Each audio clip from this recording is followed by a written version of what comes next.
The other principled guideline for the attacker in same colored bishops endings is to follow Capablanca's rule and to put the pawns on the opposite color of the bishop to complement the bishop.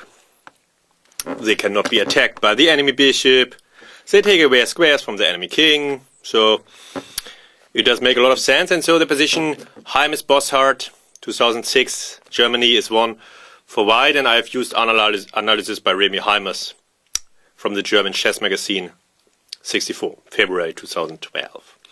Yeah, white wins, but the main aim is to reach certain Zugzwang positions, not to win pawns as quickly as possible. Yeah, first the bishop is improved. Taking on b5 would now be wrong due to bishop d7. It's not the aim. And king d8 would be met by bishop c6, as Heimers had planned. Very important. Taking pawns as quickly as possible is not the main aim for the attacker often.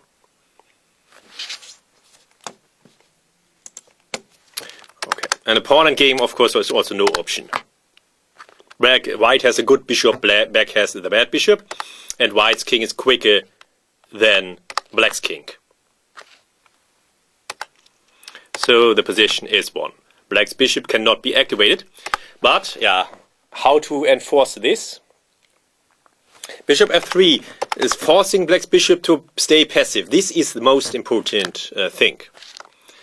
And now white wins, as white can reach the main aim, this Zugzwang position.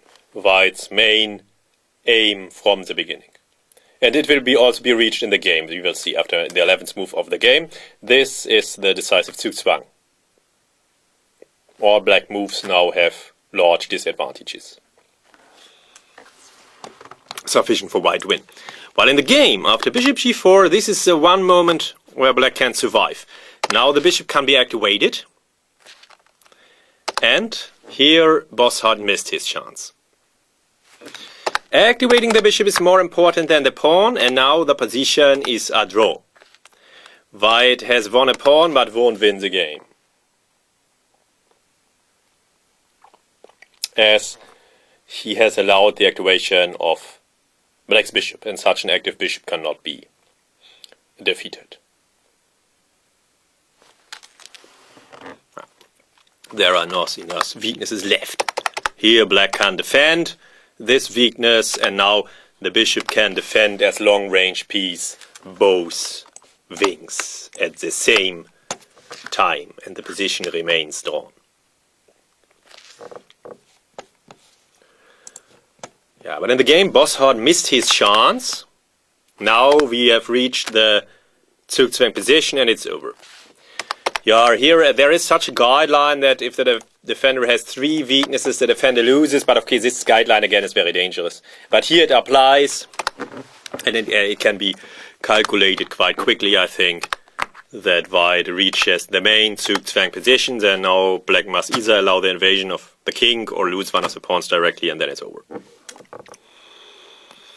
Yeah, principle of 3 weaknesses. Okay. Well, after bishop e8 in the game, Heim is converted, and now again, yeah, the b5 is weak, the d5 is weak, king f5 and king h5 invasion must be prevented, and this overloads black's defense. And so Bosshardt resigned. Yeah, Capablanca's rule, of course, is also a very good strategy for the attacker to put the pawns, or also for the defender. Of course, for the defender, you might be usually the better strategy than to try to restrict the enemy bishop. This is a very aggressive technique, which usually doesn't work for the defender. But this kind of strategy here would very often also work for the defender. And one of the reasons why Bosshardt lost, of course, was that his queenside pawns are weak on light squares, especially d5 and b5, and in this position he even has 3 such weaknesses.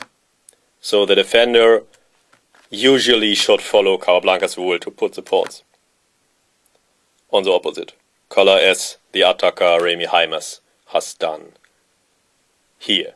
Yeah, so Capablanca's rule might be in general the right strategy, but of course this guideline would be very, very dangerous.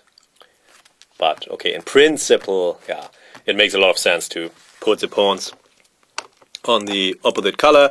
They cannot be attacked by black's bishop here. They take away a lot of squares from black's king, and yeah, they are not in the way of white's bishop. This does make a lot of sense, and they block the weak black pawns on light squares. They fix them as permanent weak targets for white's bishop.